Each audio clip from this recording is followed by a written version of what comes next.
అమెరికాకి ఇప్పుడు ఒక షాక్ తగిలింది. ఇరాన్ దగ్గర హార్ముజ్ జలసంధిని దిగ్బంధిస్తానికి ఇరాన్ అయితే నేను ఇంతకుముందే చెప్పా, షిప్పులు ఏమి పెట్టలేదు, సైన్యాన్ని ఏమి పెట్టలేదు, మోర్టార్లో మిషన్ గన్స్లో ఏమి పెట్టలేదు.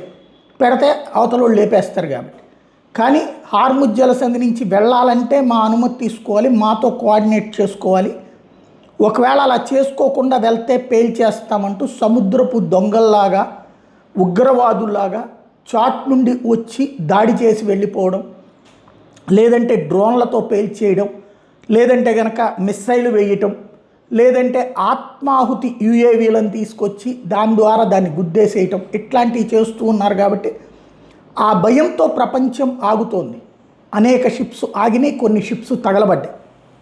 ఇప్పుడు ఆ హార్ముజ్ జలసంధి దగ్గర ఇరాన్ ఇట్లాంటి అకృత్యాలు చేస్తున్నప్పుడు దూరంగా తన యుద్ధ నౌకల్ని దాచిపెట్టినటువంటి అమెరికా మరికొన్ని యుద్ధ నౌకల్ని ఈ మధ్యకాలంలో తీసుకొచ్చి ఓవరాల్గా పెద్ద దిగ్బంధించింది. 18 యుద్ధ నౌకలు, దాంట్లో యుద్ధ విమానాలు ఉన్నాయి, హెలికాప్టర్లు ఉన్నాయి, అటాకింగ్ సిస్టమ్స్ ఉన్నాయి, సైన్యం ఉన్నారు, అందరినీ పెట్టుకుని తీసుకుని వచ్చి అక్కడ నిలబడింది, దిగ్బంధించింది. ఇప్పుడు తను దిగ్బంధించింది. మొన్న అయితే ఒక 2 రోజుల పాటు అయితే ఏ షిప్స్ని పోనీలేదు, కంప్లీట్గా ఇరాన్ దిగ్బంధం నుంచి తన దిగ్బంధంలోకి తీసుకుంది. అయితే ఇప్పుడు యథేచ్ఛగా అందరూ వెళ్ళొచ్చు, మేము సెక్యూరిటీ అని చెప్పుకొచ్చింది. ఈలోపు చర్చలు కూడా జరుగుతాయి అని చెప్పుకొచ్చింది.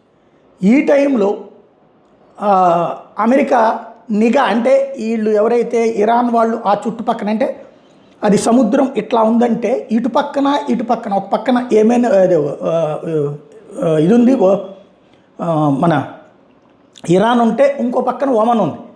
కాబట్టి ఈ వైపున చెక్ చేయడానికి, నిఘా పెట్టడానికి కాను యుఏవీని వాడింది. అంటే ఇదివరకు అవాక్స్ టైప్ అనమాట. అది దాదాపు 2200 కోట్ల రూపాయలు విలువైంది. దాన్ని చాట్ నుండి పేల్చేసింది ఇరాన్.